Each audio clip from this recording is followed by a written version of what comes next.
Donc, bon matin tout le monde. Je m'appelle Alex Doherty, ou bien simplement Doc. Moi, je travaille dans la division d'infrastructure chez Lenovo, ou ISG, on l'appelle. Ça fait 10 ans maintenant que Lenovo a fait l'acquisition de IBM System X, qui était serveur là-bas. Puis c'est un peu là d'où vient ma division. Je reste ici à Montréal. Par contre, je travaille principalement aux États-Unis. Mais pour la gang de Montréal, ils ont dit, peux-tu venir parler de Edge et d'autres choses un peu plus tard, vers 13h30? Et j'ai toujours oui. Donc, pour aujourd'hui, le sujet, c'est de rendre notre planète plus intelligente, une solution Edge à la fois. Je sais que c'est un grand titre. J'avais un tout petit titre, puis on dit rends ça plus long. Donc, on est rendu avec ça. Je commence toujours mes présentations avec la photo de notre fameux moto GP Ducati. Non seulement les champions du monde l'année passée, on gagne beaucoup de courses, ce qui est le fun, mais je pense que ça parle beaucoup de comment on marche chez Lenovo, puis dans le channel, l'industrie de technologie TI en général. C'est pas juste une compagnie qui fait tout. C'est pas ITI, c'est pas Lenovo, c'est pas Microsoft, c'est pas VMware. C'est tout le monde qui travaille ensemble. Donc, un peu comme une équipe de MotoGP, c'est non seulement le pilote, les mécaniques, mais c'est le monde qui vont calibrer les plaques de frein, mettre le bon montant de gaz, calibrer tout pour chaque piste, chaque température, etc., pour gagner la course. Et la différence entre le gagnant et le perdant, c'est peut-être 2 secondes par tour, gros max. Donc, extrêmement serré, puis on veut être gagnant, puis on veut être gagner avec nos partenaires, qui sont très souvent une étape, mais aussi ITI, puis d'autres qu'on va parler dans la présentation. Donc, c'est un peu ça pour qui on est. Le but, c'est de parler de rendre notre planète plus intelligente. Donc, je vais faire un petit topo sur les 4 révolutions industrielles qui ont déjà passé, incluant la 4e qui passe en ce moment. Donc, si on parle de révolution industrielle, très souvent, on parle du premier. C'est la mécanisation. C'est d'aller d'une société où le monde travaille principalement sur les fermes, puis on déménagé dans les villes pour travailler dans les usines. On a créé des machines à vapeur puis à charbon, des moteurs. Donc, on était capable de produire à une vitesse beaucoup plus élevée, de produire plus, que ce soit des produits agricoles, les textiles, les armes, les véhicules, etc. Le monde a commencé à aller beaucoup plus vite. Chaque personne était capable de produire plus de choses dans moins de temps avec moins de ressources.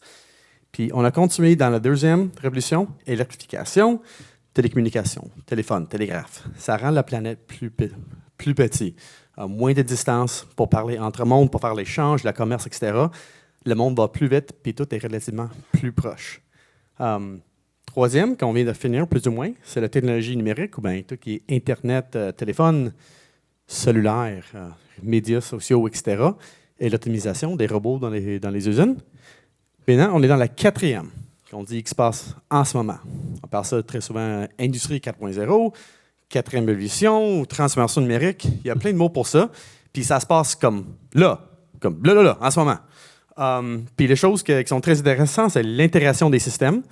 C'est de prendre des données, puis des procédures, des protocoles qui étaient anciennement séparés dans les silos, si on veut. Puis on va les amalgamer pour rendre ça un seul service, une seule plateforme. L'intelligence artificielle, que je vais appeler AI pour le restant, à cause c'est plus facile, je suis anglophone. Puis c'est difficile de dire intelligence artificielle 3000 fois pendant la présentation, à cause, oui, je vais le dire 3000 fois, sûrement. Et notamment du edge computing. Edge, c'est un terme, je sais, en anglais. Par contre, il n'y a pas vraiment un bon terme ou un qui est accepté, universel. Donc, je vais dire edge aussi. Et la robotique puis l'impression 3D. Donc, c'est les technologies qui vont être associées avec cette 4e révolution. Ça dit, très souvent, on dit « Hey, AI, ça va prendre nos jobs. » Oh non. J'utilise du AI constamment chez nous à la job pour écrire des textes, faire la traduction, comme j'ai fait pour la grande majorité de ces documents-là, d'aider à composer des textes, de raffiner des choses, d'écrire un email très, très fâché, de mettre dans ChatGPT pour dire « Rends ça un peu plus professionnel, diplomatique, c'est possible. » Oui, ça va prendre des jobs, c'est certain, mais on l'a déjà fait 3 fois au moins. Il n'y a pas grand monde qui dit « Ah non, on prend des jobs des chevals. » Ou le gars qui va pelleter du charbon dans le train. Non, ces jobs-là n'existent plus. Mais on fait des nouveaux emplois. On change la société, on développe des nouvelles industries, des nouveaux jobs. Mais en général, chaque fois qu'on introduit de nouvelles technologies, le monde, la qualité de vie est mieux pour tout le monde. Dans l'Ouest, on est pas mal plus avancé dans ce monde-là, mais je ne pense pas qu'il y ait grand monde qui plaint que maintenant on a les antibiotiques, on a la réfrigération, etc. Des vaccins. C'est des choses qui rendent la qualité de vie meilleure un peu partout. Et notamment sur 3 grandes parties, 3 grands plages. Technologiques, c'est certain, on invente des nouvelles technologies, on les introduit, sont disruptives, qui créent des nouvelles industries, des nouveaux modes de vie, des façons de vivre. Au niveau sociétal, on a des grands changements aux pratiques de travail. Le monde travaille moins avec leurs mains dans les champs, ils déménagent dans les villes, travaillent dans les usines, puis éventuellement, je pense que la grande majorité de nous ici, on travaille de chez nous. Ça change où on vit, la façon que les villes sont construites. On a des véhicules, on peut habiter plus loin. Où on met nos magasins, on est capable de garder la bouffe plus longtemps, de shipper des affaires d'Amazon dans 24 heures. Donc, ça change beaucoup la façon qu'on vit chaque fois qu'on fait des révolutions technologiques. Et aussi économique, c'est la création de nouvelles industries. Edge computing, 9. Informatique, ça fait quoi? 50 ans que ça existe. Uber Eats, Airbnb, café à terre. Toutes ces affaires-là sont des nouvelles industries, des nouvelles façons, des nouveaux modèles économiques. Puis en général, chaque fois qu'on fait ces changements-là, le monde, ils ont plus de droits, ils ont plus de liberté, puis ils ont plus de démocratie en général. N'importe qui maintenant peut faire un film avec leur téléphone, puis mettre ça sur YouTube, et devenir artiste, gagner des prix, faire de la musique, être journaliste, exposer des méfaits. Histoire très drôle. Quand j'ai eu mon téléphone chez Lenovo, c'était un numéro 514. J'étais content. J'ai dit 514, ouais, je suis vrai Montréal. Puis j'ai installé WhatsApp. Puis WhatsApp, ça prend rien qu'une vérification de texto. Donc, je l'installe, WhatsApp, puis je suis ajouté à plein de groupes déjà. Planification de mariage, le groupe chat des sœurs, No Mom Allowed, des affaires de même.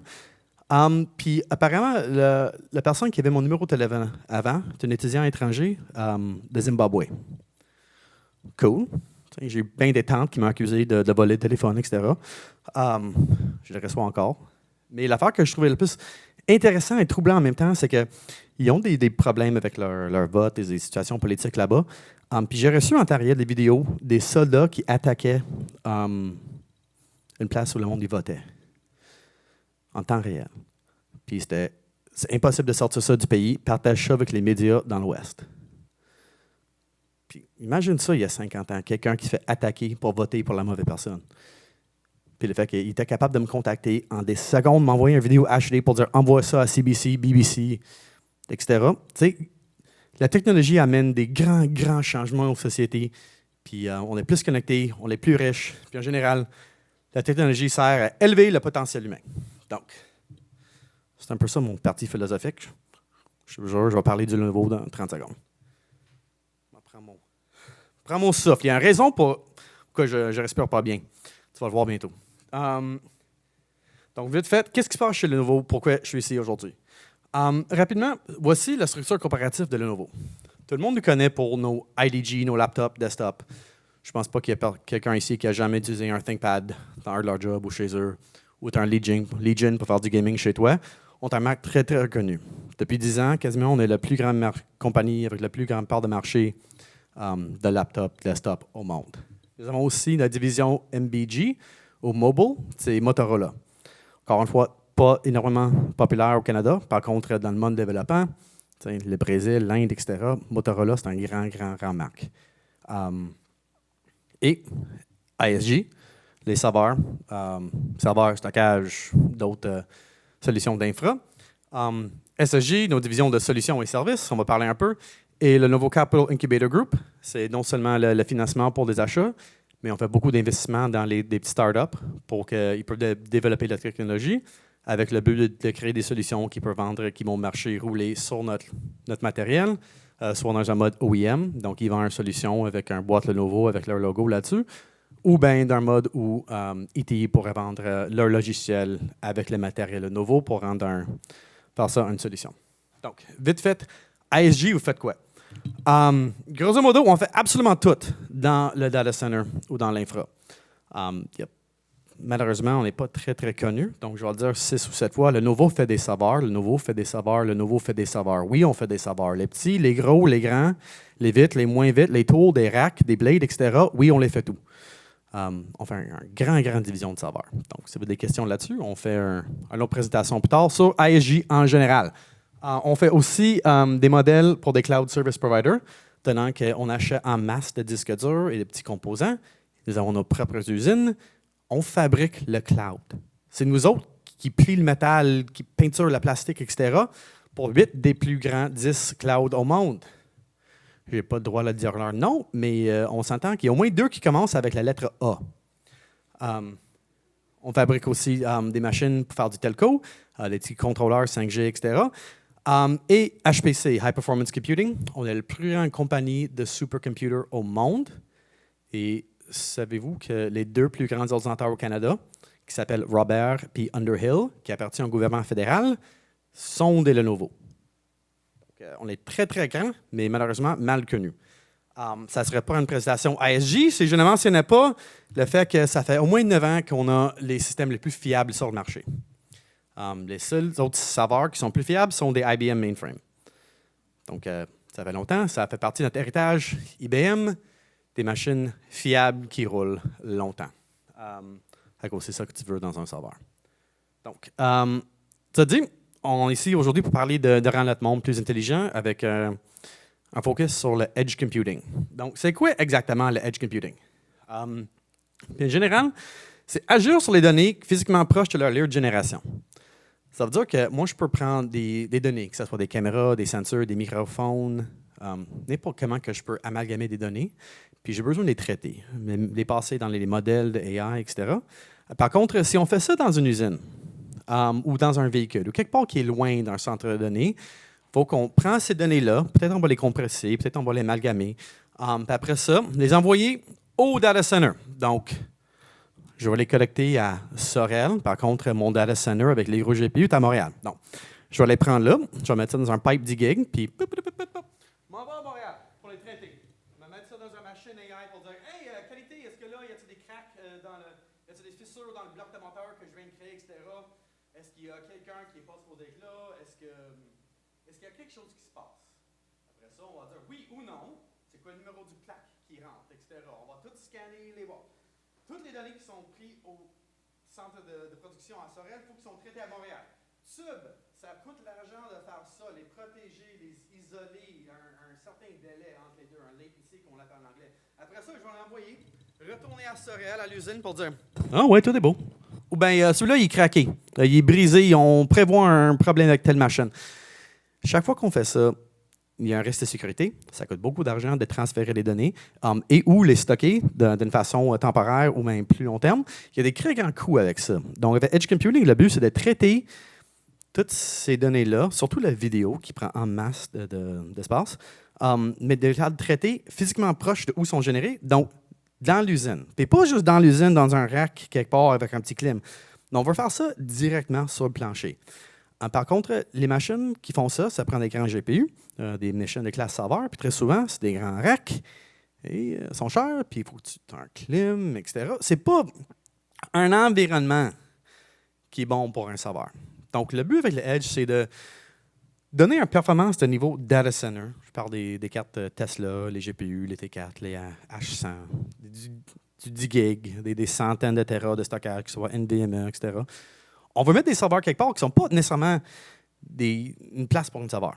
Donc, on parle de ces places-là qui ne sont pas appropriées pour un serveur, que ça peut être un champ de production. Ça peut être dans un petit trailer de Guimau sur un chantier quelque part. Ça peut être dans une usine, dans un véhicule, dans un igloo, dans un sauna. Ou des places qui sont trop chaudes, il y a trop de vibrations, il n'y a pas assez de sécurité, il y a trop de poussière, etc. On doit fabriquer des machines pour ça. T'sais, on parle des places qui sont chauds, sont humides, sont beaux, qui sont drôles. Un peu comme dans mes pantalons en ce moment. Donc, ici, ça c'est un serveur. C'est un SE350. Non, c'est pas un Blade, ça va pas dans un châssis. Ça, c'est un vrai serveur. Il y a 2 power supplies qui rentrent là. Ils sont un peu comme ceux qu'on va mettre sur un laptop. Mais là-dedans, on a un processeur Xeon. On peut mettre jusqu'à 10 disques durs M2. On peut mettre un carte Tesla T4 dans ce modèle-là, les A2 dans la nouvelle génération. On a plusieurs ports, 1 puis 10 gigs ici. On a un carte Wi-Fi puis on a un carte LTE et un switch à l'intérieur. Donc, le Windows, ou VMware ou quoi que ce soit, lui va avoir une connexion à l'externe.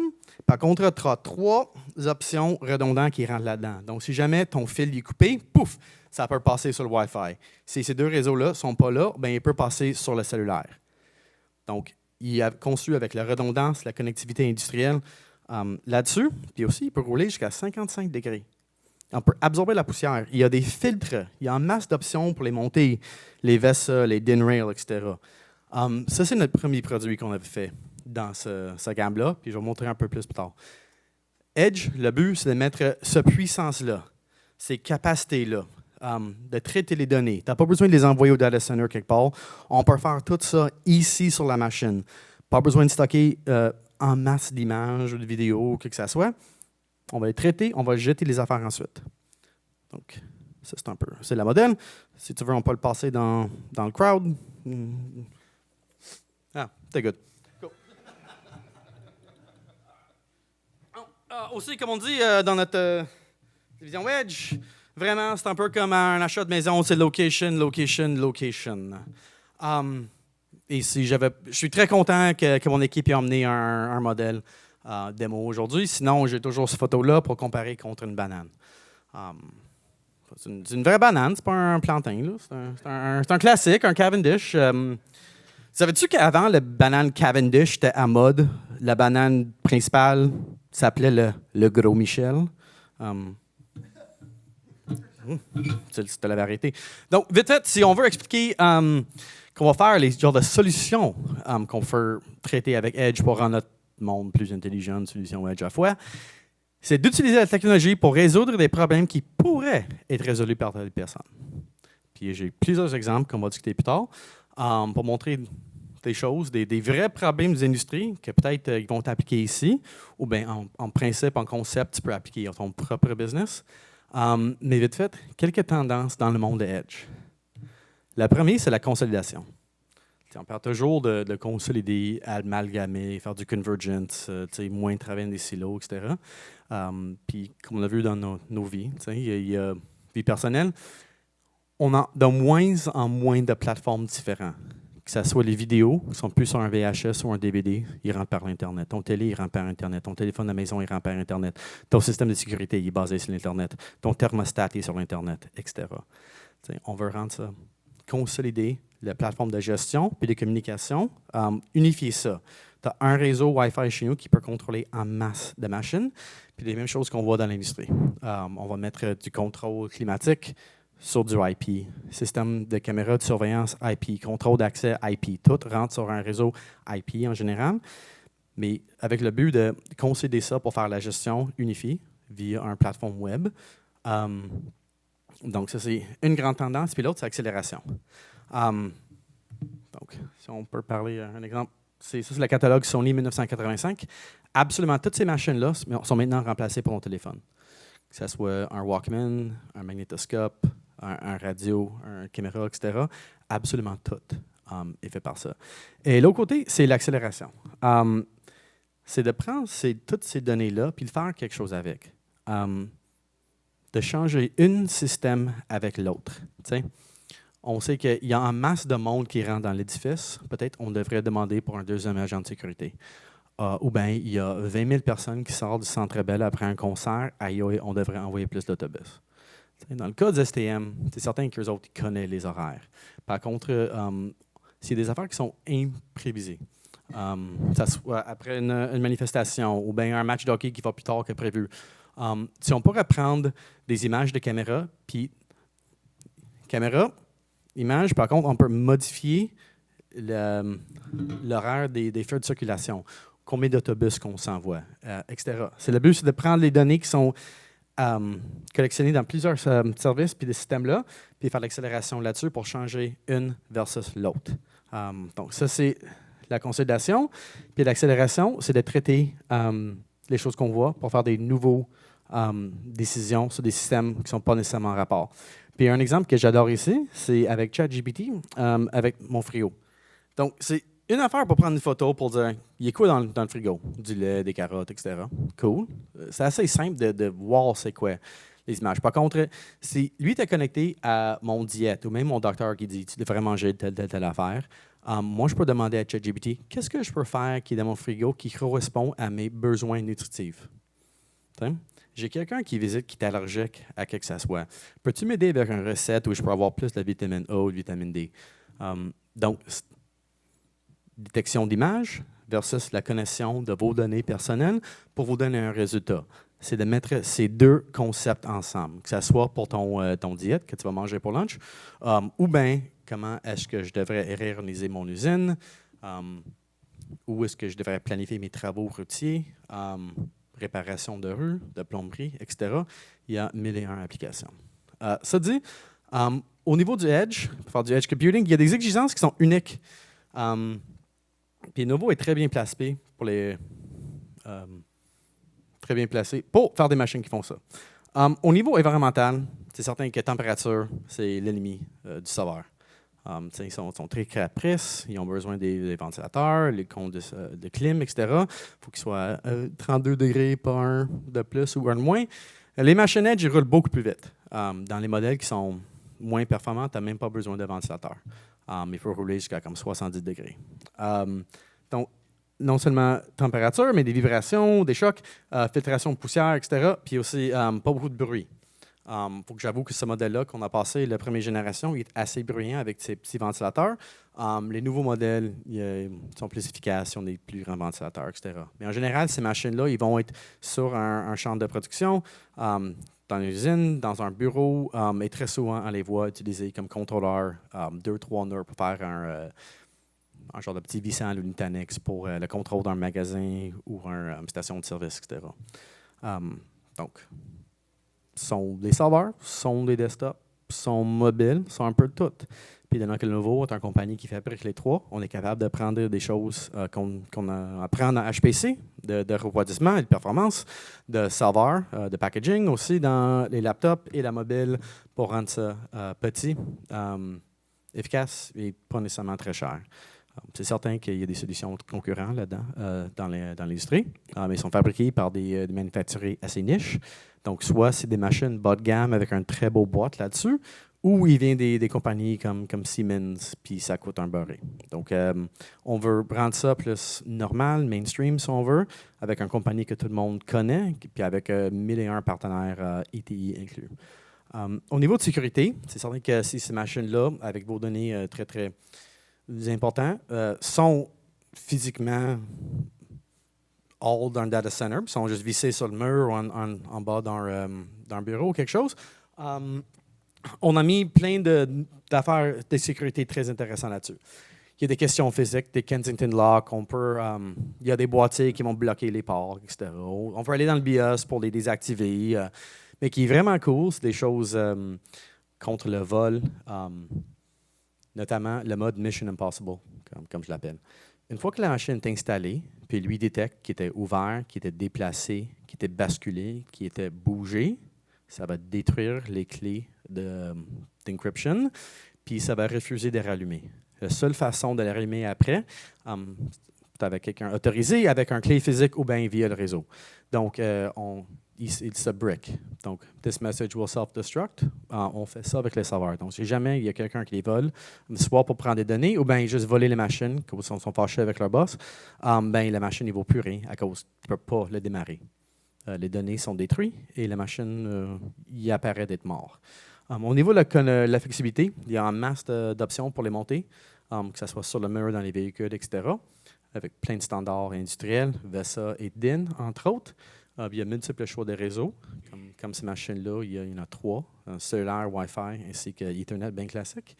On supporte des contrôles des protocoles industriels. Dans d'autres modèles, on a des cartes qui font du CAN bus, qui font multiples ports sériels ou parallèles, ainsi que des ports microcontrôleurs avec 8 ou 6 Digital I/O, si on veut. Donc, pour contrôler les machines, des sensors, détecter les portes, etc., on peut faire plein de choses avec. Donc, on veut rendre L'informatique, le domotique ou bien du IoT rend ça très facile, puis d'intégrer des microcontrôleurs là-dedans.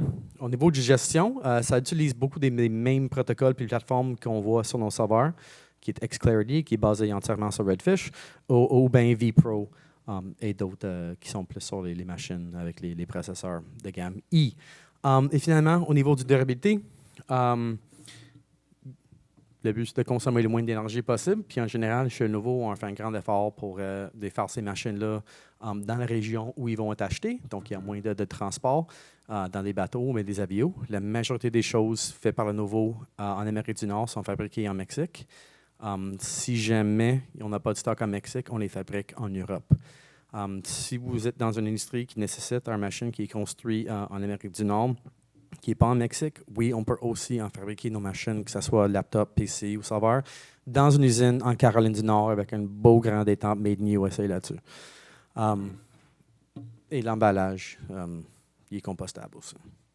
Donc, au niveau du gamme, du portfolio Lenovo Edge, tout s'appelle SE quelque chose, System Edge. Donc, tous ceux qui ont 2 chiffres sont IDG ou bien dans le gamme PC, si on veut. Ils roulent des processeurs i3, i5, Atom, etc. Ils n'ont pas de ventilateur. Ils ne font pas de bruit. Ils peuvent être très, très, très chauds. Ils viennent tous avec des petits caps pour mettre sur les ports. Donc, si on veut mettre ça dans un environnement, que ce soit dans un boîtier dehors, comme on a fait à chaque 2.2 à Barcelone, tu peux faire ça avec les SE10. Entre autres. Le 30 et le 50 sont très semblables, sauf le 50, il y a en masse de ports, puis les ports CAN bus, il y a tout un petit place pour mettre un carte industrielle là-dedans. Le SE70 en bas, lui, c'est le Raspberry Pi, le plus chic au monde. Ça roule un NVIDIA Jetson Xavier, donc c'est un petit processeur ARM, mais aussi il y a 384 corps CUDA là-dessus. Donc, si vous faites du AI avec un modèle qui est développé sur du NVIDIA, ben, tu peux le rouler là-dessus. Ce qui est cool avec ça, c'est que NVIDIA, ils vendent leur petit carte, leur petit board, là, development board.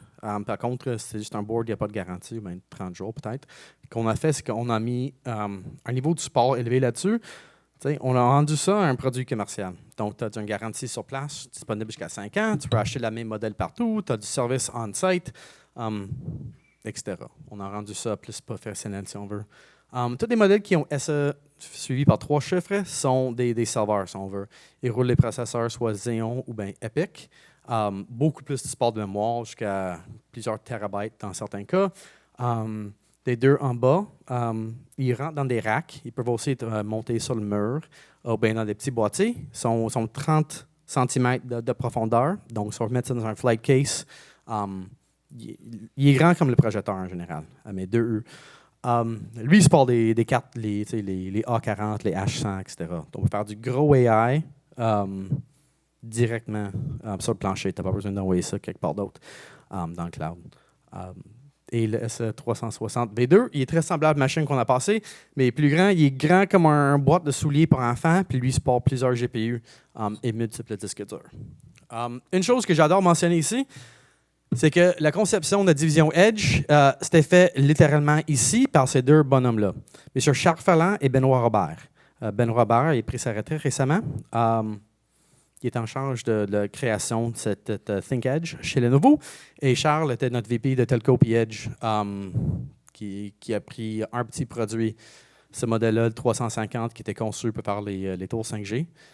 Tu mets 2 petites affaires là, tu branches sur une antenne puis un gros amplificateur, puis c'est là ton point d'accès 5G, COVID pas inclus.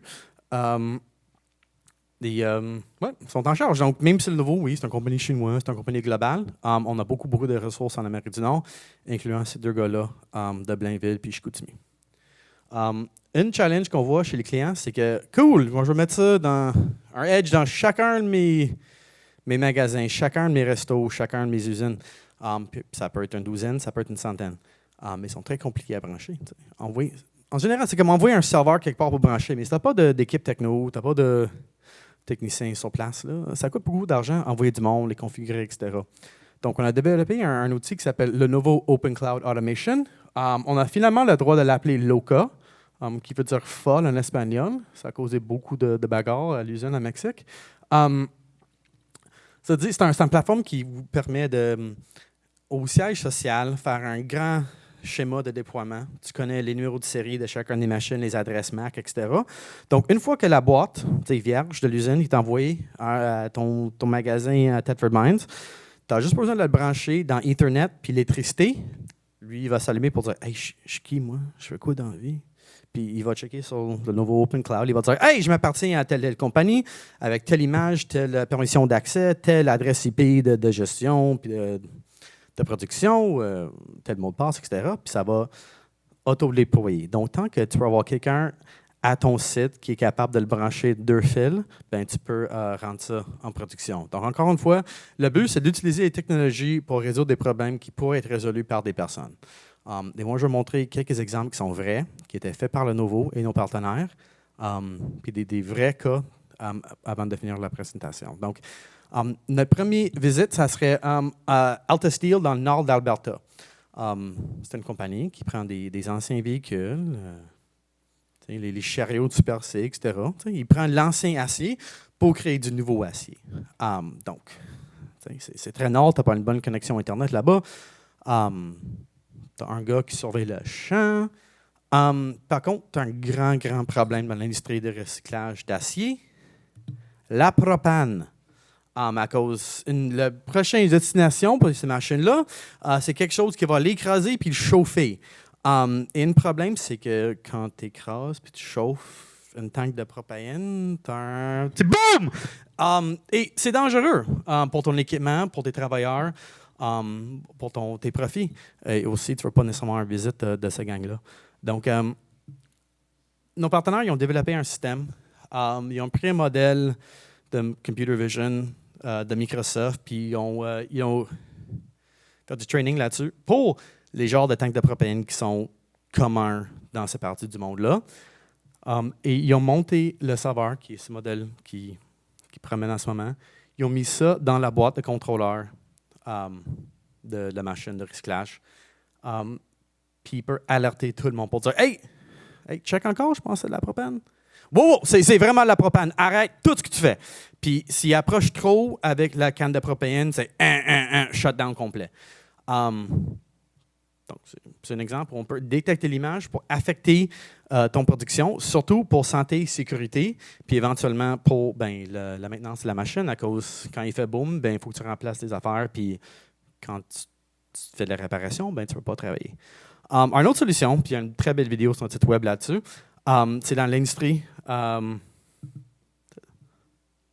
pêche, poissonnier, pêche, commerciale. Puis maintenant, sur les grands bateaux, tu prends les poissons, tu les mets, puis tu les transformes directement dans une canne de thon dans le bateau. Magnifique. Tu sors le matin, tu es vide, tu reviens, puis c'est dolphin free. Là.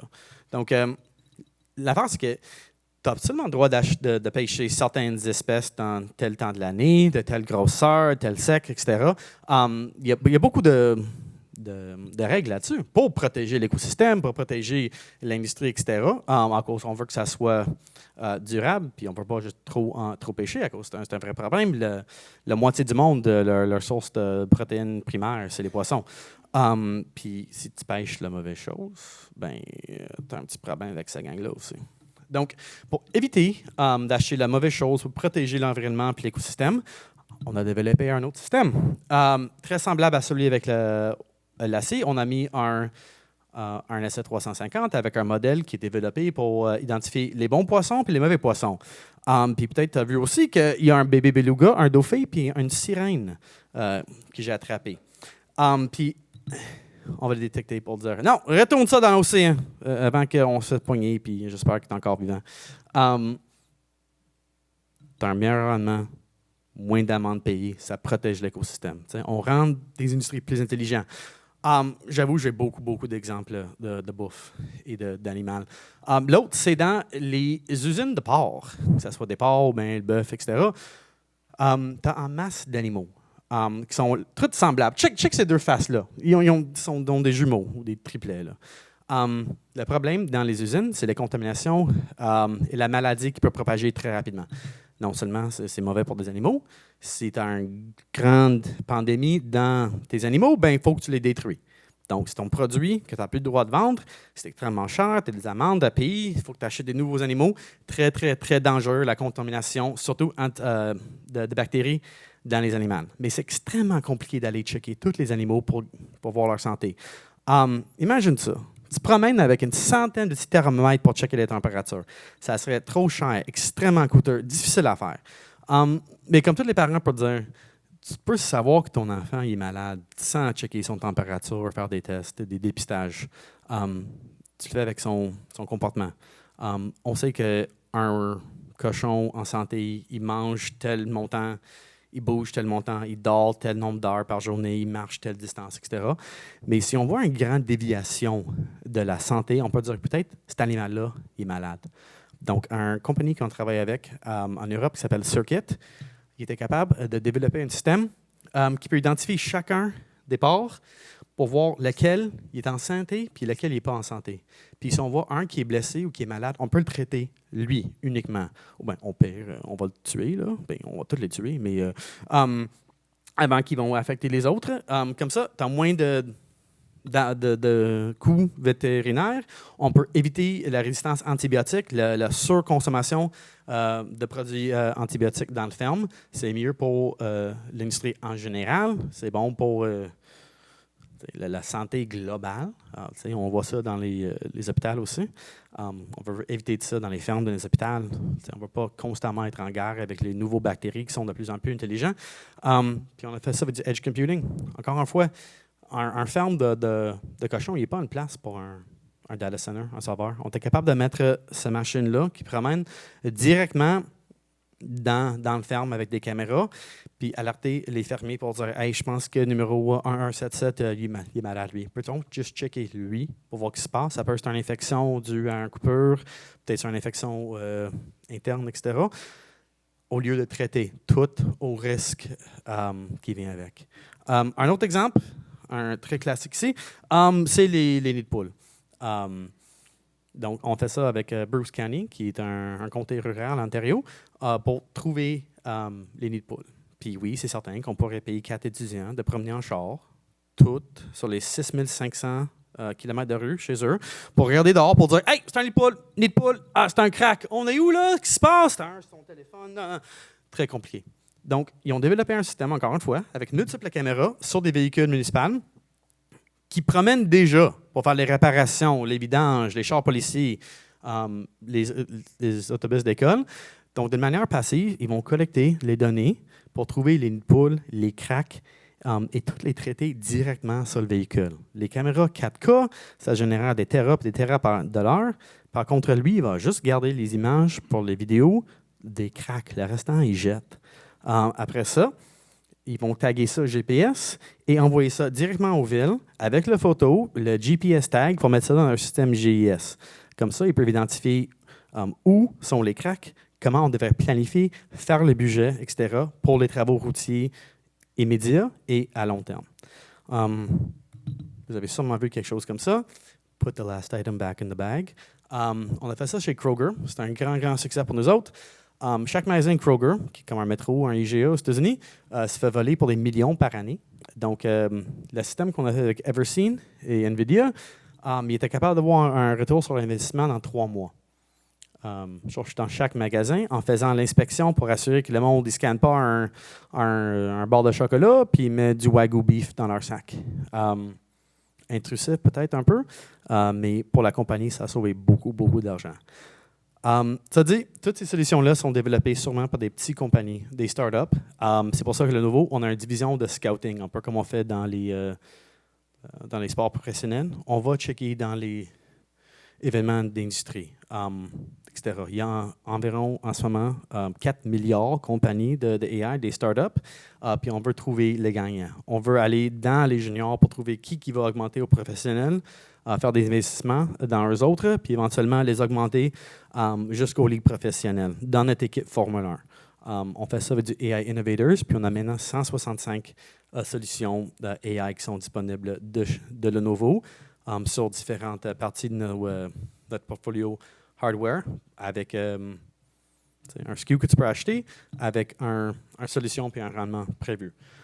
Finalement, un petit bémol sur l'AI, c'est pas la meilleure chose au monde, c'est que c'est bien cool de mettre du AI partout. On a toute une gamme de AI PC maintenant qui font toute la traduction, etc., direct sur la machine. On a ça sur nos mobiles maintenant.